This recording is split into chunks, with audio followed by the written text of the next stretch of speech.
na YouTube, na tunakaribisha siku ya leo katika nyumba hii na katika uwepo wa Bwana naposikiza neno la Mungu kwa jina la Yesu Kristo. Na najua kwamba tutabarikiwa kwa sababu ni kusudi la Bwana tuweze kufahamu. Nataka kuongea neno la Bwana kuhusu price of the high calling, gharama ya mwito ulio mkuu. Bwana Yesu asifiwe. Haleluya. Kwa sababu Paulo nikiangalia katika yale mambo ambayo amekuwa akizungumza juu ya kanisa, kuna kanisa alilozungumzia kwa upendo mwingi sana.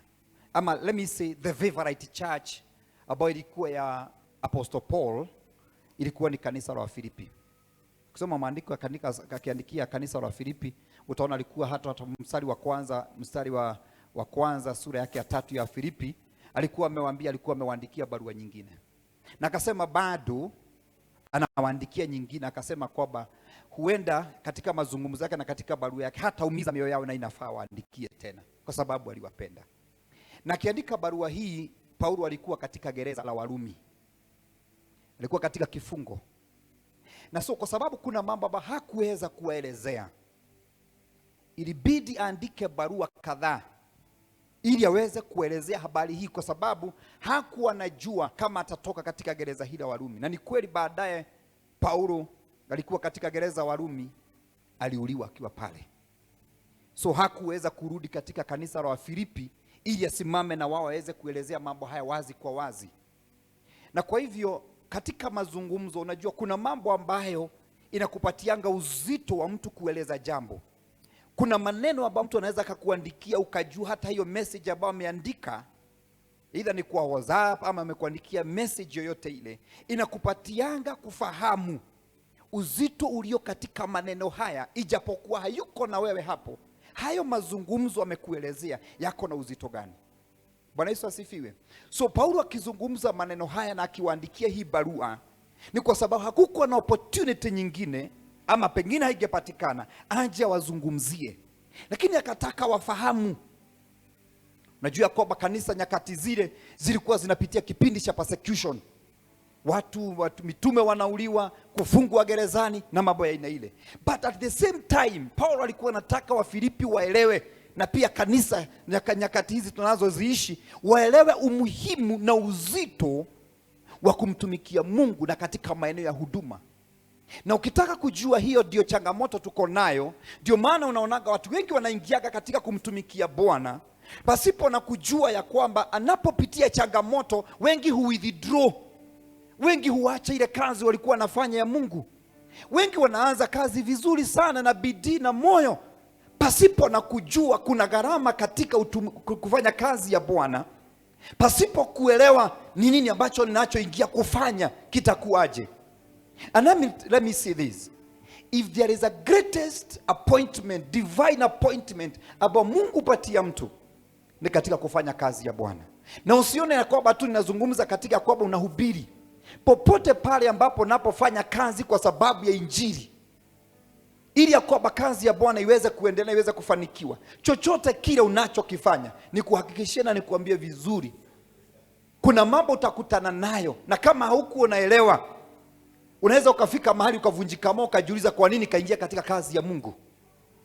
Na inafikanga pale, hata mimi mwenyewe nimefika. Wengi nasikianga watu wala mali unakata na wachungaji, unasikia mimi nasikia hata kuachana na hii kazi ya kuhubiri, lakini kwa sababu ya ile appointment ile ambayo Mungu amekuita katika hiyo kazi ambayo amekuambia ufanye, inakuanga ni lifetime. Na ndio maana mara nyingi Mungu ulinganisha kanisa na ndoa. Bwana Yesu asifiwe. Vile ambavyo ndoa, ukiingia katika ndoa until death, hivyo ndivyo ilivyo na ministry. Mungu akikuita katika kazi yake ni mpaka wakati atakapo kuondoa katika dunia hii. Ukisoma katika maandiko, akina Musa mpaka wakati ambapo Mungu alimuondoa, akina Joshua mpaka wakati ambapo Mungu alimuondoa. Yeyote aliwekwa katika ofisi. Hakuna aliyelitaya akakaa nyumbani akasema sasa mimi nimefikisha umri wa kulitaya, sasa sitafanya kazi ya Bwana, angoje siku ya kufa. Mungu alikuwa anamuondoa, anapumzika. So this calling, tungeelewa uzito wake na ubali ambao unaotupeleka. Ndio unaweza kuwa katikosa katika kwa sababu ya nguvu za mwili. Ondoka katika ile active ministry, lakini katika mambo na uhusiano wako na Mungu na kushauri na kuelekeza watu na mwili wa Kristo jinsi ambavyo inavyofaa, ni wakati tutaingia katika jeneza. Hallelujah. Bwana Yesu asifiwe. And now I want us to understand, kulingana na pijira ambavyo Paulo alivyoeleza katika kitabu cha Wafilipi 3, hapo ndipo nitaingia, na kabla sijasoma ningependa niwekee maandiko haya. Luke chapter number 9 verses 57 and 62. Luke chapter number 9. Luka mtakatifu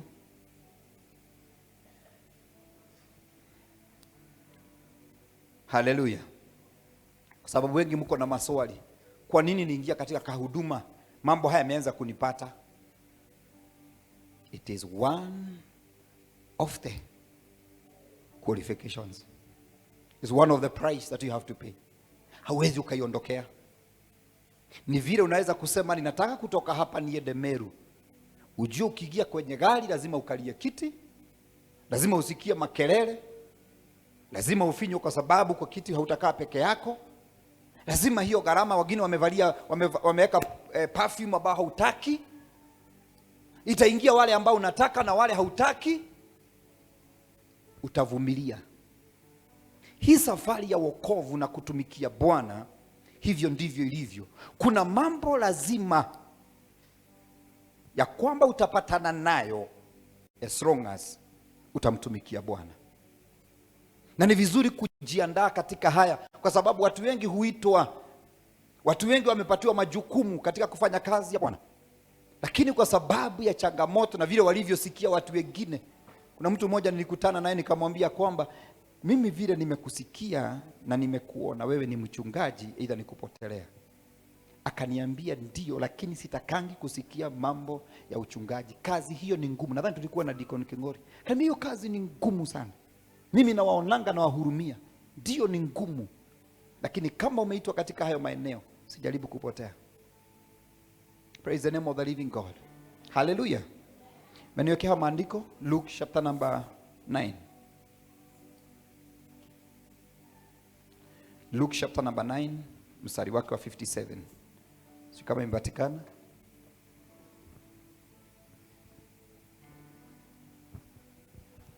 Tunekea kwa Kiswahili ama kwa Kizungu? Nipata mtu akunisomea pande hiyo. Luke chapter number 9 verses 57. Tadikiriria maandiko, masikiza haya maandiko na ujue kwamba ni Yesu anazungumza haya maneno. Sipati mtu akunisomea. Sawa. Luke chapter number 9 and verses 52. Tasoma from 57. Gharama ya kumfuata Yesu. Sikiza haya maandiko. Walipokuwa jiani wakienda, mtu mmoja akamwambia Yesu, nitakufuata kokote uendako. Haya, mstari wa 58. Yesu akamjibu, bweha wana mapango, nao ndege wa angani wana viota, lakini mwana wa Adamu hana mahala pa kulaza kichwa chake. Yesu akamwambia mtu mwingine, nifuate. Huyo amesema atamfuata Yesu. Naye Yesu akaita mwingine akaniambia, nifuate. Mtu huyo akamjibu, Bwana, niruhusu kwanza nikamzike baba yangu. Yesu akamwambia, wacha wafu wazike wafu wao, bali wewe nenda ukautangaze ufalme wa Mungu. Mstari wa 21. Mstari wa 61. Mtu mwingine akamwambia, Bwana, nitakufuata, lakini naomba kwanza nikawaage jamaa yangu. Yesu akamwambia mtu yeyote atiaye mkono wake kulima kisha akatazama nyuma hafai kwa ufalme wa Mungu. This means appointment hii aba Mungu anatupatia. Ukianza hiyo kazi, ikiwa wewe ni mtu wa kugeuka, maana Mungu anatafuta persistence and consistency, ya kwamba na nidhamu katika lile jambo ambalo nimeamua nitafanyia Bwana, nimekubali mwito. Hawa watu ni kweli walikuwa na sababu ya kusimamisha. Huyu mmoja anasema nizike baba, kwanza niende nikaage watu wetu nikawaambia kwaheri. Lakini Yesu anaambia mimi kuna mambo katika maisha yetu tunaonanga ni ya maana sana, ninaweza nikafanya badala ya kufanya kile ambacho Mungu ameniitia ama kile Mungu anataka nifanye, lakini Mungu hajakiinua kile ambacho wewe unachokiona kama jinsi yeye mwenyewe anavyoona appointment yake na wewe. Ndio maana watu wengi katika maisha na katika safari wanaingia katika kazi ya Mungu na wana withdraw pasipo na kujua unapoanguka katika huo mtihani siku moja no gashokera. Biblia inasema vizuri, tutalipwa kulingana nini? Kazi tuliyofanya nini? Mbinguni tutatiwa crown ama taji kwa wale walioshinda. Ulishinda nini? Bwana Yesu asifiwe. Mimi hakuna kitu ambacho ni cha maana ambacho naweza ukasimamisha mbele za Mungu kumwambia ya kwamba sitakutumikia kwa sababu hii. Nikisikiza testimony moja ya Bishop akisema kwamba wakati alikuwa na Nyahururu, Mungu alimwambia toka Nyahururu enda Nairobi. Bishop hakuenda kwa wakati ule, alikaa Nyahururu, aliona kanisa hili nitaacha namna gani, watu hawa nitawaacha namna gani, na akakaa Nyahururu. Ilifika mahali kwa sababu Mungu amemwambia unifanyie kazi Nairobi. Si kwamba amekataa kufanya kazi, lakini location toka Nyahururu enda Nairobi. Si kwamba Nyahururu hapo anafanya kazi ya Mungu, alikuwa anahubiri, akakosa kwenda kwa wakati ambao Mungu alikuwa anataka aende. Ilibidi Mungu achukue mtoto wake wa kwanza ili afanye huduma. Hapo ndipo alikubali, akamwambia Bwana, nimekubali, nitaenda. Meaning what? Kuna vitu ambavyo kwako unaweza kuona ni za dhamana sana, kazi, mambo fulani, unaweza kupatia Mungu excuse, umwambie sitafanya kwa sababu ya hii na hii. Bwana Yesu asifiwe.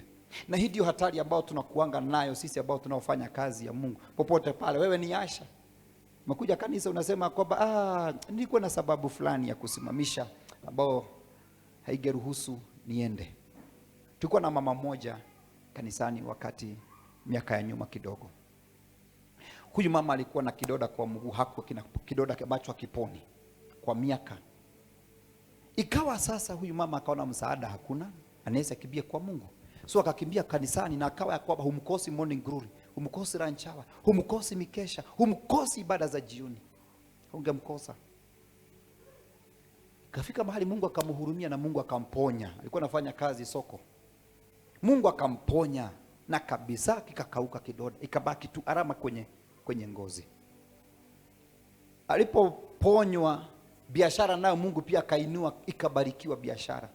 Yule mama akawa na bidii sana katika biashara.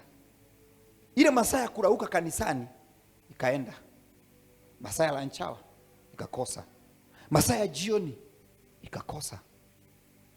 Akawa na bidii sana na hizo shughuli, lakini wakati ambapo alikuwa na shida alirauka na alienda biashara. Baada ya miezi kama 6 hivi akaja tu kanisani. Kaulizwa, na kwani umekuwa wapi siku hizi hatukupati tukuoni? Hapana, ni biashara imekuwa kunauza guashe na doma. Tuika biashara sasa, kupeleka vitu sijui Mombasa, kupeleka vingine naitishwa Nairobi, kwingine hivyo hivyo. Kazi ya Mungu ikapungua kwake. Baada ya miezi 6 kukaa kidogo, kile kidoda kikarudi. Kurudi kile kidoda ikaanza tu kupanuka. Alipoona kimerudi, ndipo akarudi kanisani. Kakuja akaambia mchungaji, si uniombee hii shida ambayo niko nayo. Mchungaji through the word of knowledge, Mungu akamwambia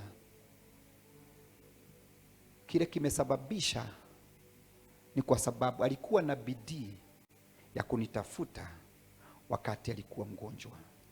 Sasa nimemkosa katika kunitumikia kwa sababu nimembariki. Kuna mambo katika maisha yetu tunaweza kuona ya kwamba unaweza kupatia Mungu excuse.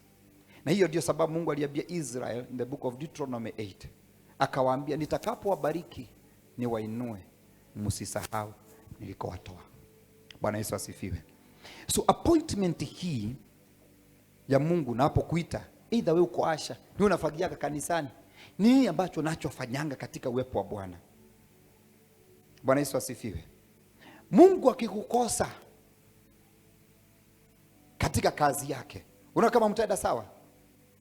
Ndio Yesu alipoita hawa watu wawili, walipopatia sababu nizike niage jamaa yetu, aliwaambia hakuna ambaye nayofa. Ukiwekelea mikono, ulisema utanifuata, hakuna kurudi nyuma.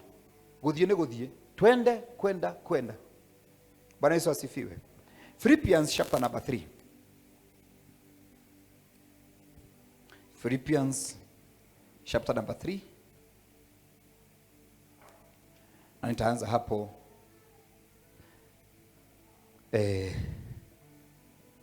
mstari wake tu ni sawa, mstari wake wa kwanza, na nitasoma. Hatimaye ndugu zangu, furahini katika Bwana. Kuondokana na yaliyopita, kuadikia ni mambo yale yale, hakuniudhi mimi, bali kutawafaa nyinyi. Nasikia Paulo akizungumzia kanisa la pili, nilikuwa nimesema hapo, akawaambia, akawatahadharisha, akawaambia kwamba beware of dogs, beware of evil workers, beware of concession. For we are the circumcision which worship God in the spirit and rejoice in Christ. Praise the name of the living God. You know, wakati tunapoingia katika kumtumikia Bwana, Paulo alikuwa anatahadharisha kanisa hilo wa Filipi, akiwaambia kwamba kuna watu ambao wanaojiita ama wanaona ni kana kwamba kutairi ndiko kunachosababisha mtu kuwa mtu awe mkamilifu. You know, kuna systems ambazo huwa zimewekwa na watu. Kuna systems. Niliangalia, you know, I'm not against any dini yote ama jambo kama lile, lakini nataka unielewe. Kuna systems ambazo huwa zimewekwa, mikakati fulani ambao ni kizuizi kikubwa sana cha watu ambao Mungu anataka kuwatumia, lakini hawezi kuwatumia kwa sababu katika dini zimeweka systems zao. Mfano, kuna dini ambazo haziamini ya kwamba mwanamke anaweza akahubiri injili. Bwana Yesu asifiwe. They don't believe. Praise the name of the living God. Kwanza kanisa la Wakorintho lilikuwa na hilo shida. Halikuwa linaamini na linakubali ya kwamba dada anaweza akatumiwa na Mungu na akahubiri injili. So waliweka hiyo mikakati, waliweka hizo sheria zao na wakazuilia wengi.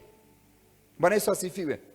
So kuna mambo mengi ambayo yamewekwa na yakangwa, si sheria za roho, si sheria za Mungu. Na ndio Paulo anazungumza kuhusu ilikuwa ni dini ambayo ilikuwa inajiita, ama watu walikuwa wanajiita Judaism, ambao walikuwa wanasema ya kwamba ili uweze kutumikia Bwana lazima umetairi. Na mambo mengine ambao walikuwa wameweka na sheria za Musa, pasipo na kujua wakati ambapo Yesu alikuja alifanya agano jipya na mtu. Na katika kumuita Mungu, Mungu hataki kujua kitu chochote kile. Alisema kwamba nyakati za mwisho wote wenye mwili watamiminiwa roho. So haikuwa inajalisha iwe ni mzee, iwe ni mama, lakini ako na mwili. Mungu alikuwa anahitaji mwili, mtu aliye na mwili aweze kumtumia. Bwana Yesu asifiwe. Praise the name of the living God. Kwa hivyo wadada, kuna vitu ambavyo pengine mnajiwekea unasema hiyo kazi ni ya wanaume. Hiyo kazi ni ya wadada. Bwana Yesu asifiwe. Praise the name of the living God. Katika mambo ya roho. So Paul was talking about these false doctrines. Doctrines ambazo hazikuwa zinafaa, hazikuwa na misingi. Alikuwa anaambia kwamba mjihadhari. Na sisi kanisa lazima tujihadhari. Isiyo kwamba unaingia katika huduma unasema kwamba kule nilikuwa, kule sijui tulikuwa tumeambiwa. Jiulize, mapenzi ya roho katika mwito wako ni gani? Bwana Yesu asifiwe sana. Praise the name of the living God. Jiulize, Mungu ameniita nifanye nini? Haleluya. Pia wanaume wako naweza kuona hiyo shida, akisema kwamba mimi kwa sababu ni mwanaume, mimi siwezi nikaingia pengine katika praise and worship. Mimi siwezi nikasafisha kanisa. Niwaambieni kwanza, mimi nilianza na hiyo ya kusafisha kanisa na choo sana. Maana wengi hawako wanataka kusafisha vyoo vya kanisa. So mara nyingi unakuta mtu amesafisha kanisa, watu walikuwa wanapigania pengine kusafisha madhabahu na mambo kama yale. Ukienda kwa choo, nimebaki vile. But I found myself, huduma yangu ya kwanza ilikuwa ni hiyo. Bwana Yesu asifiwe. Praise the name of the living God. Na hapa hakuna kushagorani kwa sababu kanisa ilikuwa town, gents, ladies. Hakuna vijana hawezi kusafisha, nilikuwa kijana. Wanasema hawezi kusafisha pana. Na nilipokuja na nyuki nijipata kwa hiyo huduma. Nilipokuja hapa tulipofungua kanisa, sikuwa na washirika, nilikuwa mimi, mama, kwa nadhani watu wawili. So ikawa huduma hizi zingine zote wamesema kanisa nitasafisha, lakini choo ya kanisa haikuwa inasafishwa. So nilikuwa nafanya nini? Nilikuwa nakuja Saturday jioni ama Sunday mapema nasafisha kanisa. Mmoja akakuta siku moja nikisafisha kanisa asubuhi na mapema, akaniambia pastor, nitakusaidia hii kazi ya kusafisha choo, usisafisha tena. Alikuja saa kadhaa akachoka, akaachana na mimi, nikarudia huduma yangu. Bwana Yesu asifiwe. Hallelujah. You see, anything that you are doing for the furtherance of the gospel, lazima uwe makini sana na hizo false doctrines. Praise the name of the living God. Praise the Lord. Jambo la pili mstari wake wa 7, nitaruka tu ili niweze kumaliza. But what things were gain to me, those I counted loss for Christ. Yale mambo ambayo Paulo aliona ya kuwa ni ya maana. Naona huu mstari unalingana na jinsi ambavyo Yesu amezungumza Luke chapter number 9. Paulo alitazama mambo akasema kwamba kuna mambo alikuwa anasema kwamba ni ya maana sana.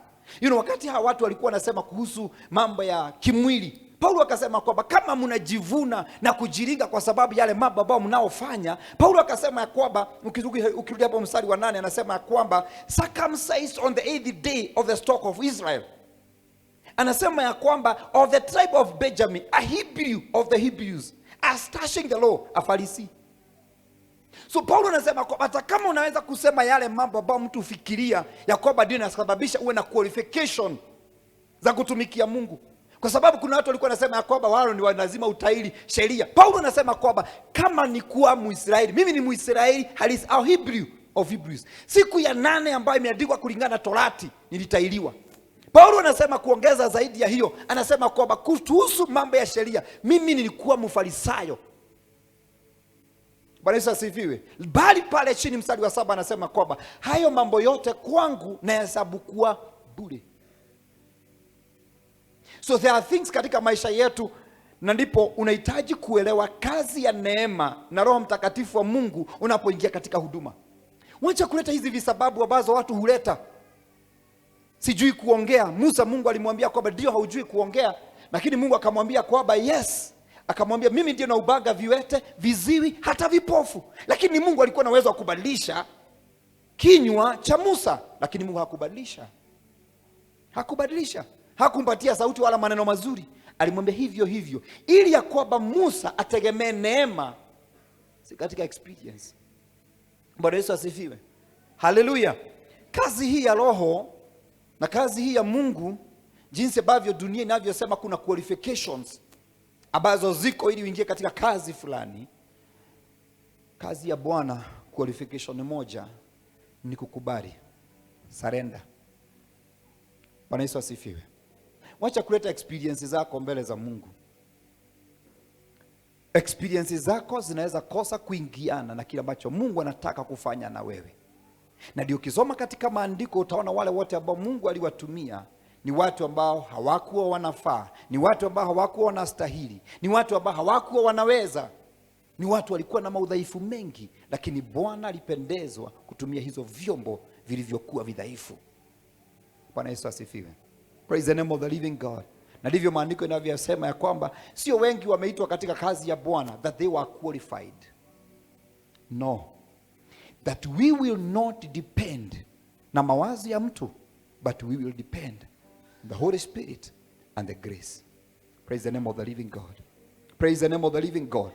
So kuna mambo katika maisha yako lazima uweke kando. Kama utaingia katika kazi ya Mungu, acha kusimamisha visibabu ambazo zinaonekana zinatokana na mwili, maumbile, background ya familia yenu, mambo ambayo umepitia, hizo ulipitia. Paulo anazungumza vizuri, anasema ya kwamba, na nitasoma huo mstari utasikia, anasema ya kwamba yeye anasahau na yale mambo aliyoyafanya, akitazama mbele kule bako amako ameitwa. Yesu agosho. Maana watu wengine tunasemanga, mimi unajua, mimi ni kabla Mungu haujaniita, mimi nilifanya 1 2 3 katika maisha yangu, nilipitia changamoto fulani katika maisha yangu. God doesn't care about that. He knows his grace, his appointment with you. Praise the name of the living God. Anajua kile ambacho kilichosababisha akuite. Bwana Yesu asifiwe sana. Praise the Lord. Mstari wa 8 unasema hivi. Anasema hivi, naam, zaidi ya hayo na hesabu mambo yote kuwa hasara kwa ajili ya uzuri usio na kiasi wa kumjua Kristo Bwana wangu, ambaye kwa ajili yake nimepata hasara ya mambo yote, nikihesabu kuwa kama mavi ili nipate Kristo. Kuna mambo katika maisha. Siku moja nakumbuka nilikuwa ninanunua vyombo, na nilikuwa ninanunua ni vyombo za kanisa na vite za kanisa. Na mahali ambapo nilikuwa nimeenda nikanunua, kwa sababu kuna mtu ambaye alikuwa ananisaidia kununua hizo vitu, nikakutana na mtu akaniuliza, tukakiongea tu hapo, ni rafiki ya huyu mwingine, akaniambia kwamba yani unanunua vitu vya kanisa ukiwa peke yako? Nilikuwa nimechukua loan ya I think 1.2. Aliposikia hiyo alisema ya kwamba niko na shida ya akili. Alitumia hii lugha, you need a psychiatrist. Nipimwe akili kama iko sawa. Bwana Yesu asifiwe. Kwa sababu aliona nichukue pesa ninunue vyombo, zingine ziko Mwireri, zingine ziko hapa. Ninunue viti, kwa sababu ninunua viti 100, nikanunua machines, kanunua keyboard nyingine inatumika kule, podium mwenye iko kule, nikanunua mpaka vitabaza kulebesha kanisa. Aliniambia, wewe uko na shida ya akili. Na nige kilo nagagi ona nani gari na kiogo kiega. Na nikaona ni kweli, hawezi ukafanya haya mambo ukiwa na akili mzuri. Akili haiwezi kufanya kazi ukifanya kazi ya Mungu. Lazima akili zingine uweke chini, lazima utumie roho. Nikaona ni kweli, niko na shida ya akili, lakini roho yangu iko sawa. Nikakubaliana na yeye. Niko akili sina, lakini roho iko sawa mbele za Bwana. Na hivyo ndivyo Paulo anavyosema. Kwa yale mambo alifanya, aliyahesabu yote kuwa mafi. Kusoma katika kitabu, ukiangalia Hebrews, alikuwa analinganisha, wakati alikuwa anatumia hii lugha, the original version, alikuwa anatumia mafi ya umbwa. So you can imagine. So he counted every accomplishment ambayo alikuwa amefanya akiwa Mfarisayo, aliyahesabu mambo yote kuwa mafi, akasema kwa sababu tu ya kumfahamu na kumjua Kristo. Ministry, wakati Mungu amekuita mambo mengine, haikuagi kawaida. Haikuagi kawaida. Ndio maana hatuelewekangi. Unakesha, unaomba, unajinyima chakula siku 2 3 4 5 uende ukaombee watu. Hey, watu mpaka anakuuliza, "Dudu uko lea?" Toniwe higete. Si mnauliza kwa hiyo maswali? Inakuanga ujinga. Mtu ako na akili, mwili utakwambia hivyo. Ndio maana nataka uelewe kwamba gharama ambayo ni ya mwito wakati mwingine na haitaeleweka na watu wa dunia. Haitaeleweka. Kwa nini nifanye hili? Hata mke wa David hakuelewa kwa nini Daudi arukaruke mzee mzima mfalme angushe mavazi yake. Alimtukana, wewe mtu aina gani? Kichwa yako mfalme, unafanya jambo la aibu mpaka mavazi inaanguka. Hakujua ana provoke Mungu. Mungu akakasirika akamwambia, kwa sababu ya kuambia David mtumishi wangu hivyo, kwa sababu ya kunisifu, hutaipata watoto. Kisha haielewekagi mambo ya huduma unapofanya kazi ya Mungu. Na waomba wapenda, usitake watu wakuelewe. Tia kwa dado maku understand. Ate they understand. I might not, even I personally might not understand. I might not understand you. People might not understand you. Hautaeleweka. Na usingoje tu kuelewe, na usingoje hata watu wenu wakuelewe. Yesu agosho. Haleluya. Lakini kuna kitu kimoja. Jiulize, Ninakibizana na mwito ambao nilioitiwa mimi kukamilisha. Praise the name of the living God. Niliitwa nikamilishe nini? Ninafanya hiyo? Paulo alikuwa mtu ambaye alikuwa mtu wa maana sana. Mfarisayo ni kama jaji, mtu ambaye amesomea mambo ya sheria, Torati. Wakati huo vile vile vinavyoheshimu wale ambao mnaona mawakili ambao tunaowajua na majaji ambao tunaowajua katika taifa hili na mataifa mengine. That was his rank. Kwa sababu hakukuwa na sheria nyingine duniani isipokuwa tu sheria ya Musa. Ndio anafanya kazi katika taifa la Israeli. So you can imagine the position he held.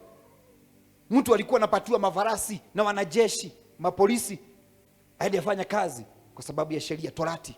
So you can imagine position ambayo Paulo alikuwa nayo, lakini anasema kwamba alihesabu mambo haya yote kuwa mafi kwa sababu ya kumjua Kristo. Praise the name of the living God. Hallelujah. Mstari wake, niruke mstari wake wa 12. Praise the name of the living God.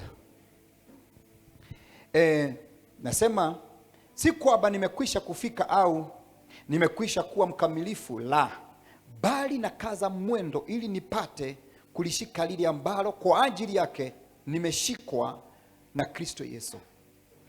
Wakati mwingine huwa kuna mambo huwa tunafanya katika kanisa, unafanya aidha katika mbele za Mungu, ulifanya mahali fulani, kwani nitaishi. Kuna mtu mmoja aliniambia kwamba mimi sijui kwa nini pastor, kila mahali mimi nikienda kutaka kanisa linajengwa na najipataga ninajenga kanisa. Hiyo ni mwito wako, jenga kabisa.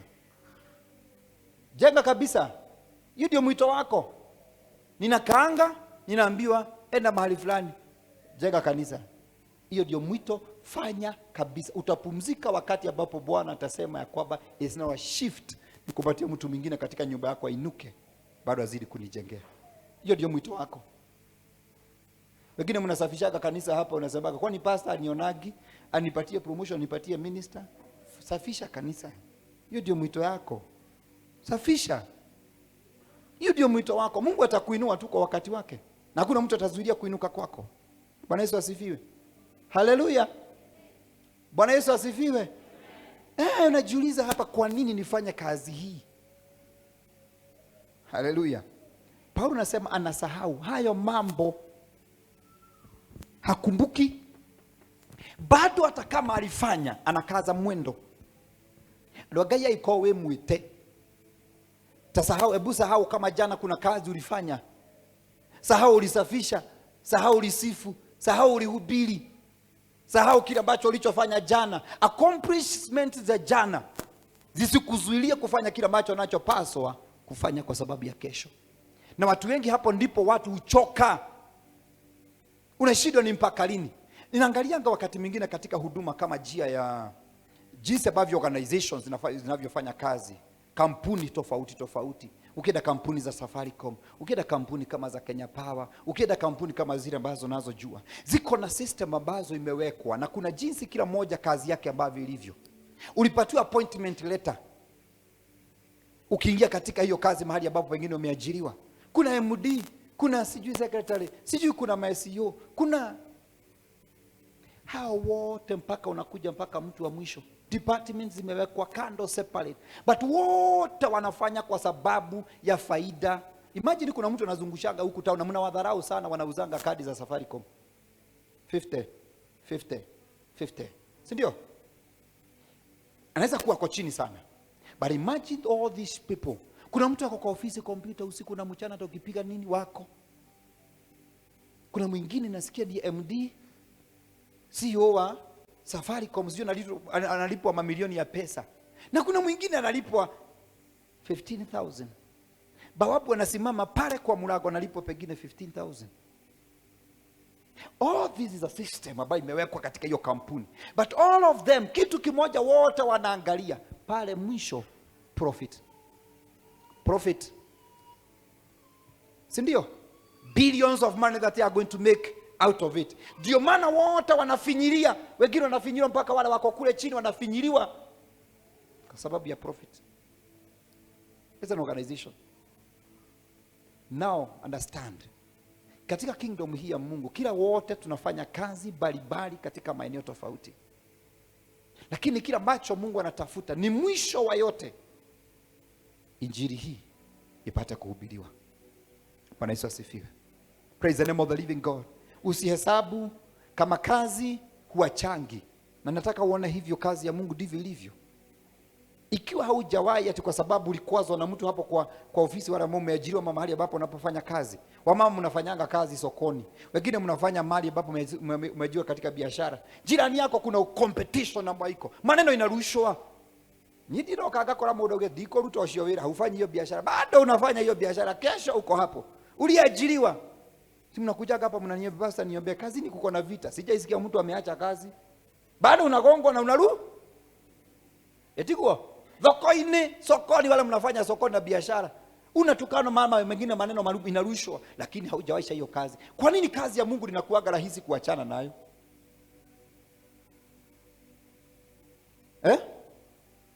Bwana Yesu asifiwe. Kwa nini inakuwa rahisi kuachilia hii kazi? Praise the name of the living God. Sahau na yale ambayo uliaccomplish. Tazama kile ambacho umeitiwa mbele. Bwana Yesu asifiwe sana. Praise the name of the living God. Mstari wa 13. Ndugu, sijidhani nafsi yangu kwamba nimekwisha kushika, ila natenda neno moja tu, kuyasahau yaliyo nyuma, ni yakiachuchumilia yaliyo mbele yangu. Bwana Yesu asifiwe. Onani kuidai ulitia kiulia kiu. Wakati nilikuwa natoka Nyeri, nilikuwa najiuliza maswali mengi. Tumeanza kanisa, tumeanza kununua uwanja, tumeanza kujenga Karatina pande hiyo. Sasa wakati tu unafikiria kwamba sasa mambo inaisha, naambia toka hapa, enda. Mpaka saa hizi moyo wangu mimi unakuanga tiari ya kwamba kesho Mungu akiniambia toka na nyuki, enda Bugoma, nitaenda. Tutasubuana. Sitataka kusubuana na Mungu. Kwa sababu hivyo ndivyo alivyoniita. Ikiwa kama saa hizi nimeajiriwa na kampuni, nipatie transfer ikuje kesho iniambia kwamba hutakikani kufanya kazi na nyuki, unatakikana kufanya kazi Mombasa, sintaenda. Kwa nini kazi ya Mungu katalie? Dodhie. Sasa nyinyi mko hapa, nikikutoa department ama ukitoa department, toka hii fanya kazi hapa, kwa nini usumbuke? You are still working for the same company, about your kingdom ya Mungu. Praise the Lord. Serving the same Almighty God, but in different position. Praise the name of the living God. Hallelujah. So chuchumilia. Bora niko katika kazi na katika mwito ambao nimeitiwa, wacha nifanye. Bwana Yesu asifiwe sana. Praise the Lord. Hallelujah. Nataka nisome kitabu katika kitabu cha 2 Corinthians. I want you to understand the price that you have to pay because of the calling. Nikimalizia.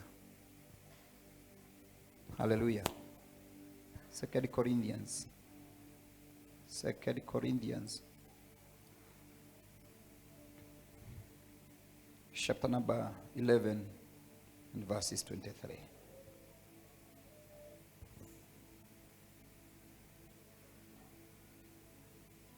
Praise the name of the living God. Sikia hii.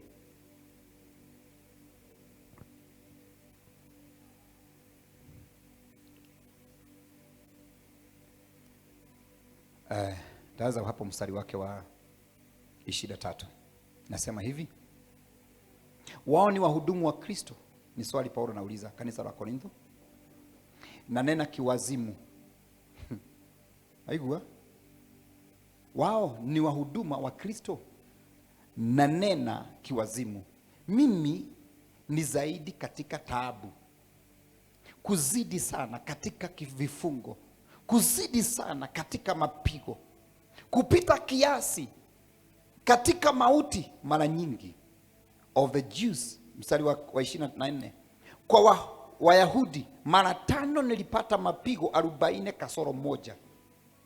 25, mara 3 nilipigwa kwa bakora, mara 1 nilipigwa kwa mawe, mara 3 nalivunjikiwa jahazi, kucha nimepata kukaa kilindini. 26, katika kusafiri mara nyingi, hatari za mazito, hatari za wanyang'anyi, hatari kwa taifa langu, hatari kwa mataifa mengine, hatari za mjini, hatari za jangwani, hatari za baharini, hatari kwa ndugu za uongo.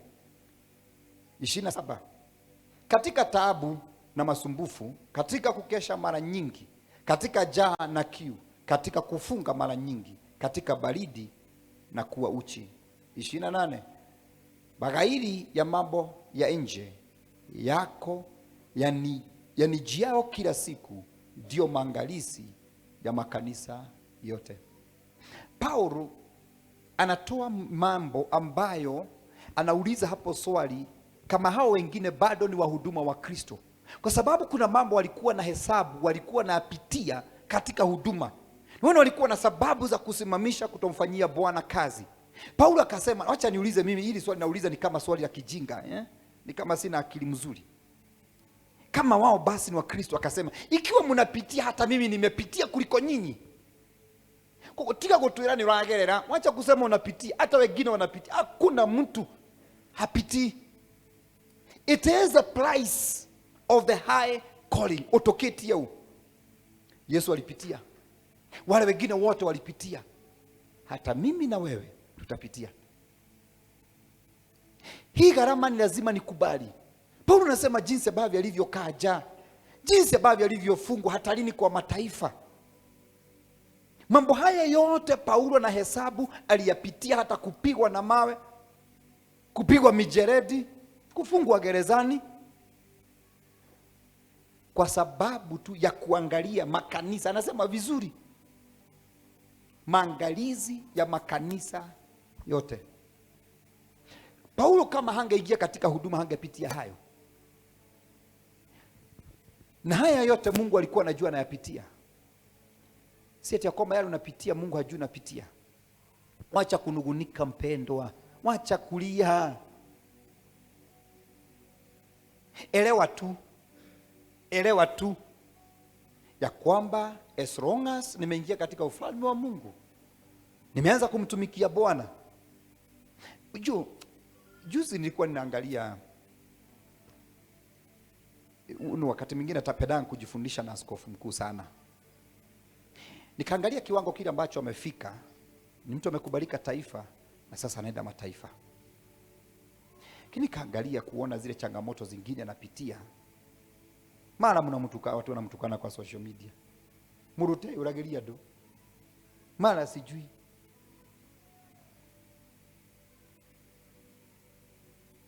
Sababu gani? Ya mwito. Si kwa sababu ya kitu kingine. Niambie kama angetukanwa kwa social media withdraw. Niambie kama watu wangemuita yale majina wanamuita. Sio ati kwamba, hata juzi nimesikia akisema testimony, akisema kwamba akipatiana mfano jinsi ambavyo Yesu alivyokuwa na mitume 12 na mmoja alikuwa ni msaliti. Akasema hata kanisani popote ambapo napo hudumu, juu ya kwamba kanisani niko na msaliti. A certain fraction ni wasaliti. Lakini wako wapi? Hapo. Kanisa pengine anasema ibada ya kwanza, ya pili na tatu ziko na 15,000 people, 45,000 people. 45,000. Ako na elfu kadhaa wasaliti. Wanaotafutanga kuona ameanguka. Wanaotumika wakati mwingine kumshibia mashimo. At his position. Praise the name of the living God. Si ati Yakobo hajapitia changamoto pengine zingine hata tuambia. Kuna moja nimeona ameka kwa Facebook, kwa YouTube. Sijui alifanywa na watu namna gani. Alikuwa anasema kwamba walimpotezea, sijui alipatafanya aende hasara ya 19 million. 19 million nafikiri ni pesa kidogo. Iko kwa YouTube. Siongei yangu. 19 million. Na ni mtu wako hapa karibu na wewe.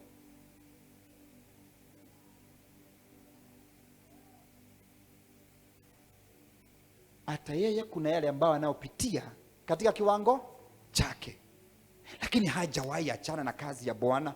Kwa hivyo let me tell you, hakuna kiwango utakachokifikia, uwe mdogo uwe mkubwa, as long as nitasafu katika huduma na katika kazi ya Bwana, kuwa tayari. Ulikubali, uliingia kwa Kristo.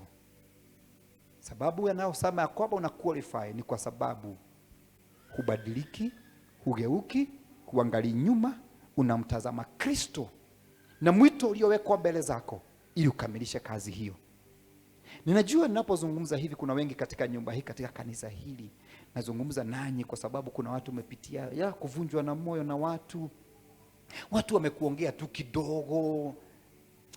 Jua hiyo ni baadhi ya mambo mazuri ambayo ni ya huduma. Hiyo ndio utamu. Wakati mimi nasikiaga mumeongea, wakati nasikiaga watu wamenipiga, inanitianga moyo, ninajua niko na Kristo. Wakati nasikia shetani anasema nitakuua, ninajua sawa, niko katika safari. This gives me the confidence to push on. Bado nitamtazama Kristo kwa sababu nimeitwa. Bwana Yesu asifiwe sana. Praise the name of the living God. Nilikutana na mchungaji mmoja akicomplain mahali, tulikuwa tu tukiongea na akaniambia kwamba pastor, kuna mambo fulani nimepitia hapa kanisani. Na washirika wako hapa tu, si ya kwamba ati hawaoni, wanaona yale mimi napitia. Sijui ni waje alikuwa natolewa ama ni nini. Kitolewa katika uwanja. Na washirika hamsupport. Sisemi msisupport, lakini akawa akicomplain. Lakini kamuuliza pastor, hata kama una complain kwa washirika, wewe ni gharama gani umelipa? Kwa sababu kuna gharama yako. Mimi naona umekaa sawa kifedha. Si hata uchukue loan, ulipe hiyo deni. Kamuuliza wewe akaniuliza unaweza chukua, unaweza kufanya? Ndio. Si mara moja, si mara mbili, si mara tatu. Hata we Mungu anajaribu moyo wako. Anataka kuona utamtumikia na vitu vyako, utaacha vyote iweze kumtumikia. Kwani Mungu akiambia Ibrahimu nichijie mtoto, hakuwa anajua Ibrahimu anahitaji mtoto? Alijua. Kamwambia kama huko tayari katika huduma, kuwa tayari mpaka vitu vyako vitaenda kwa sababu ya kazi ya Mungu. Bwana Yesu asifiwe sana. Haleluya. Lazima ujue kuna mambo utapitia. Uko mwibaji, uko mchemanzi, na usitake tukuhurumie, usitake kuhurumiwa na watu kwa sababu yale ambao wanapitia. Unajua kuna watu wanatafutaga sympathy. Sasa unasikia, unaenda unatafuta watu wa kuinsight.